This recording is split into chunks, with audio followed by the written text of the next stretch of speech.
Hello and welcome aboard, my little friends, for a little Dominions game.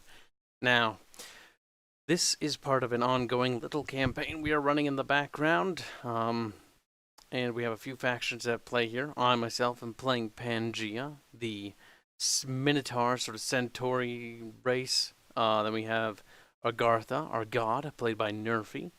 He is the basically the giant weird looking monster people. I don't really know.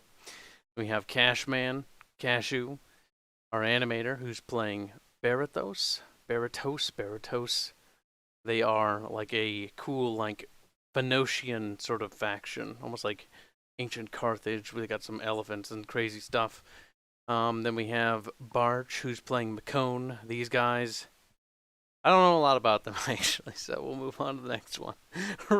Relia, which is basically Cthulhu, which is kind of cool. So this is turn 2 of our campaign. We're a little ways in. Let's take a look at some of the events. Now, starting off, everyone who expanded early game, I started off by nabbing these 2 territories within the first turn.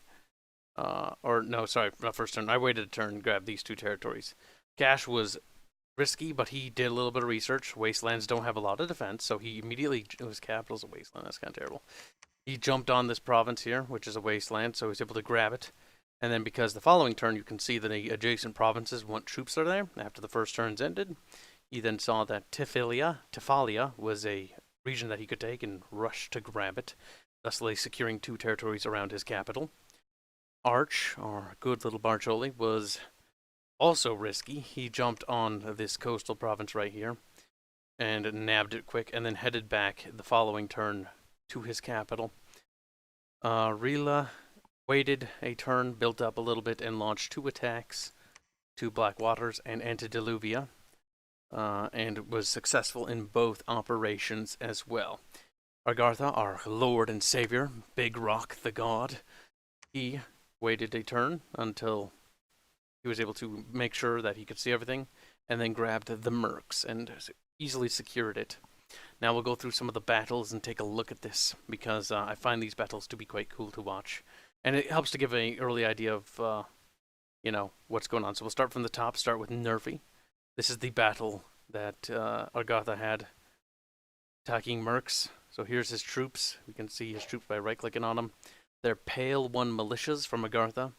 They are amphibious, so they can go into the water. So should he need to go to the ocean, he can do that. He's cold-blooded. So I don't think he'll do too well in heat environments. Cold-blooded creatures get exhausted very quickly when fighting in cold provinces. Nope. He'll do well in heat temperatures, but if the enemy was cold, we'd be in a bit of a pickle. And they have siege bonus, which makes them helpful for sieging stuff. And they can see very well in the dark, because they're a little bit lower is that they're in the dark. They have no armor, though. These other troopers are the Pale 1 warriors. They have bronze scale cuirass and a buckler shield. No helmet, so that means rocks and shit will hit them in the head, and that's gonna suck. But what can you do? They're tough guys. They're big boys. Because you can see their size is size 3, so they're big lads. Two per square, I think. You're going up against some provincial militia troops, and these guys who are heavy infantry, which are going to be a little tough. They're supported by some merchants and a priest in the back. His troops make contact and utterly kill the poor unarmored militia. The armored militia is holding his troops back, but his other forces are just, they're going for it. They're going for the guys in the back. They don't give a shit. Okay, so this is going to be, they're going to wrap around, and these guys are looking a little worried. They're not looking too secure. Oh, they're getting sandwiched. These guys are breaking, starting to run. They're going to start running too. Yep, there they go.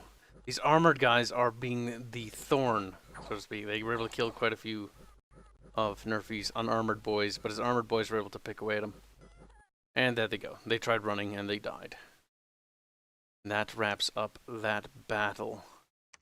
Probably turn on the detailed stats so you can better see what happened, so let's take a look at it. Nerfy took a total of 15 casualties. He lost 11 Pale 1s and 4 Pale 1 militias. No Pale warriors were slain.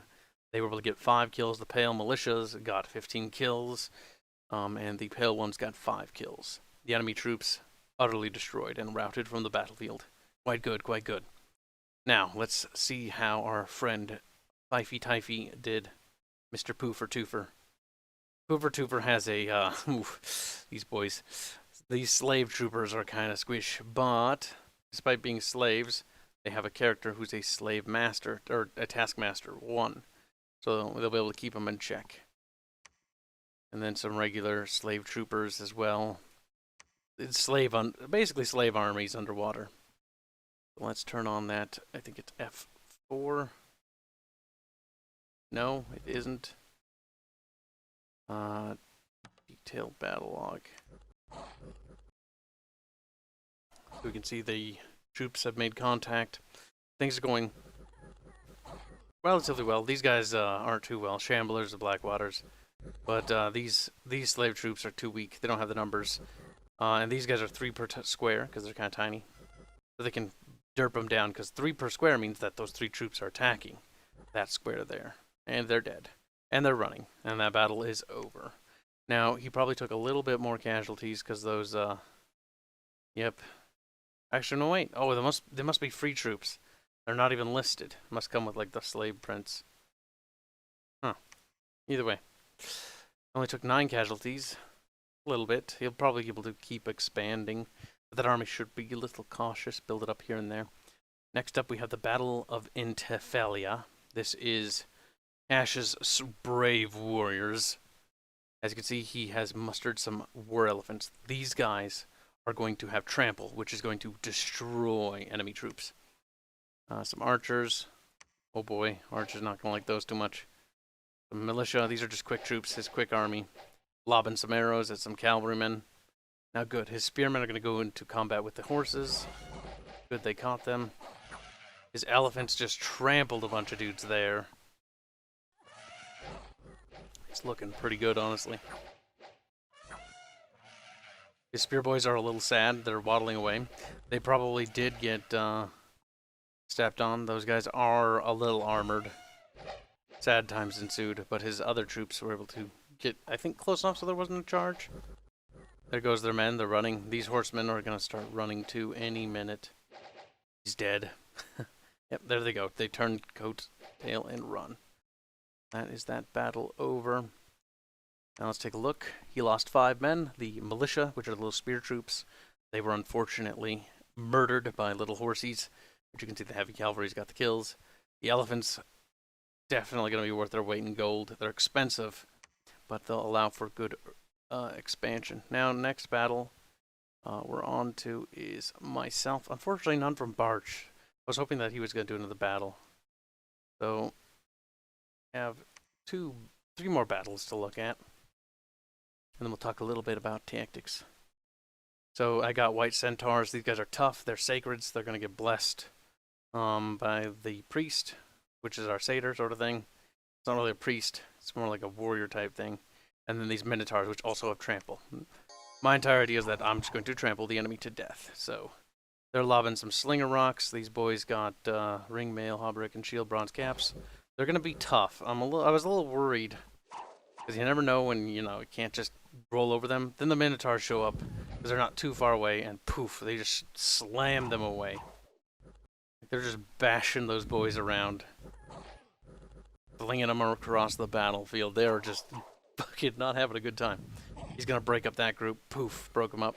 These guys, our centaurs, are tough enough to hold them back, which is good. And, yeah, these boys here, those slingers, sorry, those rocks aren't going to be enough to cut it. These guys have had enough and are trying to get out of the battlefield. My centaurs are probably going to be able to catch a few, but let's look at the results. So you can see, no casualties. Quite good. This is kind of what we want from Pangea. Next battle. Second battle. I'm going to have a lot because I'm trying to expand as quickly as possible. Now, I'm a little concerned about this army because this is just my beginning army, and they're just regular satyrs. These guys have some shields. They're a little better, but these guys above them are just satyrs from Pangea, and they don't have a lot of good armor, just fur.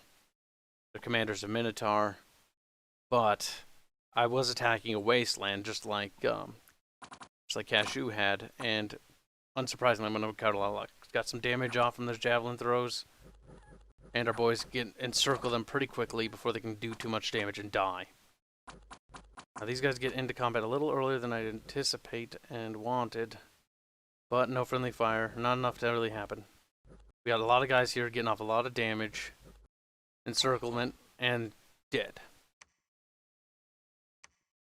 And that was a also surprisingly successful battle with no casualties, which is good. I'm hoping that I can press the advantage with that, but I'm going to take a little bit of a gambit. But first, before we do that, let's check out Pfeiffer's last battle. He grabbed 2 territories as well. Here we have a Shaman Aboleth. These guys are interesting. Magic beings. They have Void Sanity. Taskmaster 2, so better it's running them slaves. And Astral Mage level 2. And so, got a big line of these Lobo guards, which are not technically slaves. Or no, they are slaves, never mind. But they're normally mind controlled anyways. It's good for them. These guys are tough. These are Kulus. Fishmen. Demon things.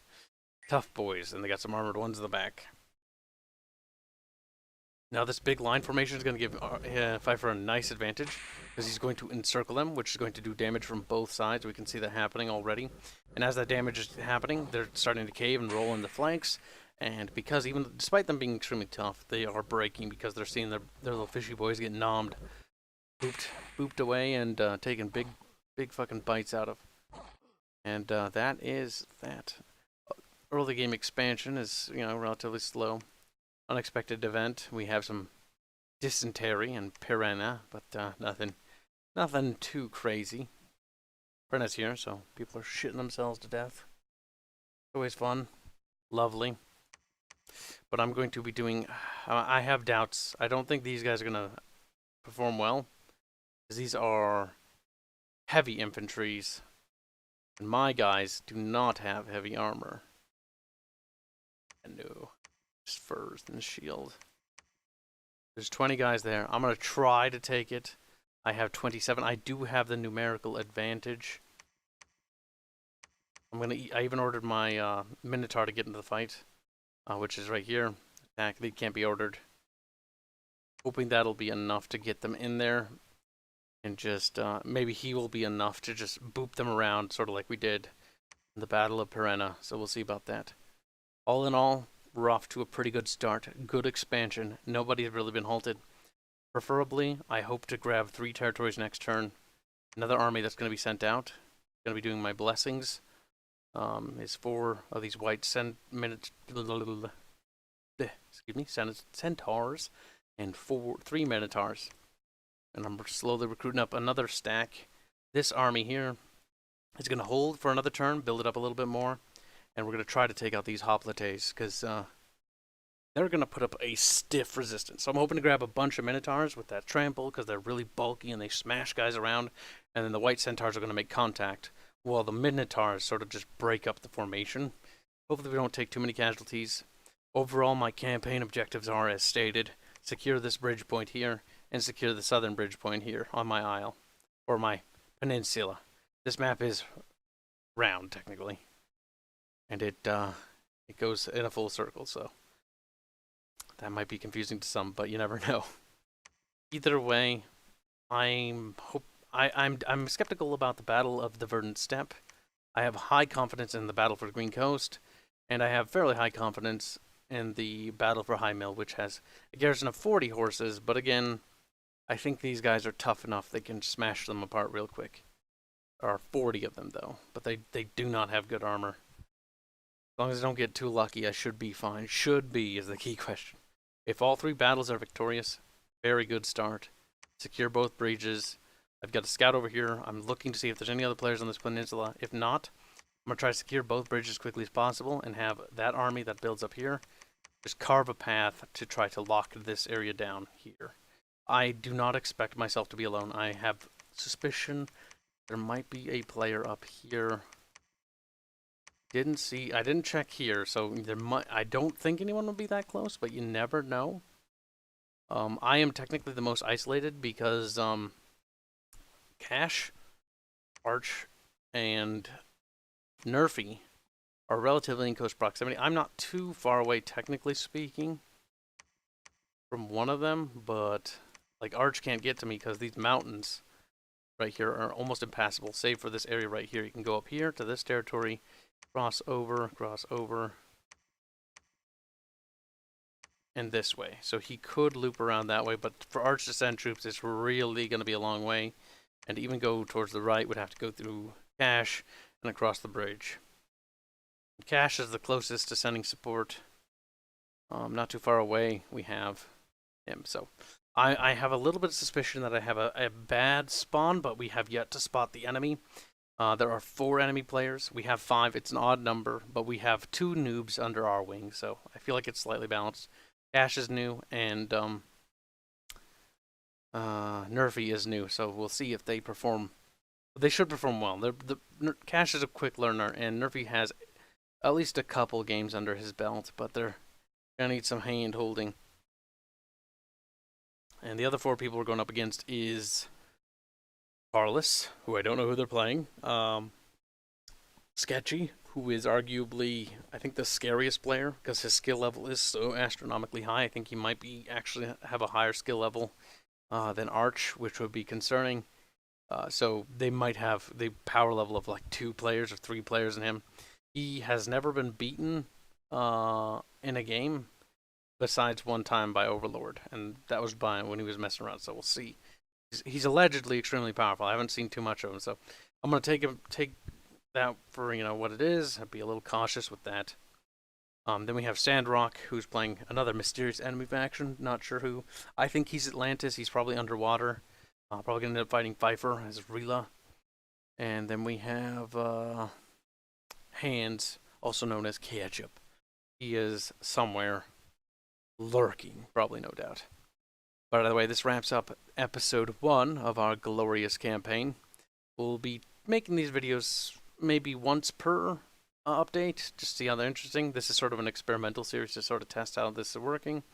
But hopefully this works out, because I kind of like the idea of, like, to give a meaning of what's going on, because I don't know where anyone is. Right now, we're searching, we're hunting. I'm trying to figure out where the enemy is, because I need to make sure that I can consolidate this peninsula. That is my entire directive now. If I encounter anybody, I'm going to try to derp the ever-living shit out of them down.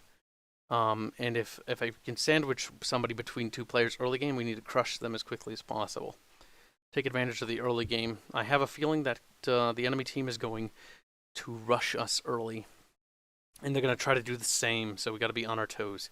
I feel the most vulnerable because I feel fairly isolated. Nerfy is technically aquatic. He can cross this water. There's only 1 territory in between us. So it's not the worst thing ever, but I cannot help Nerfy. Fortunately, Baratos is not too far away from being able to aid each other in that regard. And for speculation, I imagine this area here is filled with enemies. I would want to believe, based on this spacing, that there is approximately 2 of them at least. Maybe 3 of them here, which means the 4th one is in the water. It'd be preferable if they were all over here. However, I think they're going to be like 1 here in my vicinity. I do not think there's anyone here or there. And if I can't find them on this peninsula, I feel like I've gotten lucky, but I have suspicions about this region here. Either way, that will... we'll actually quickly look at this real quick. So, here's the names of everybody, so you can see the gods, the stuff. So the god of our faction is called Big Rock.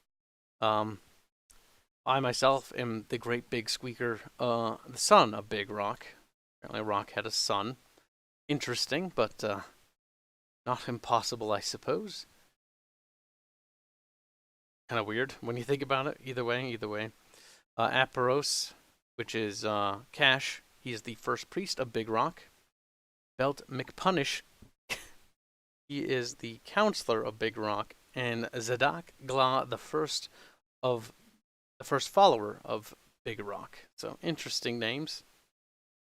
Then for the enemy team, we have Cephalopod of Culture, foremost of Conan, the spirit of Conan. the barbarian. So,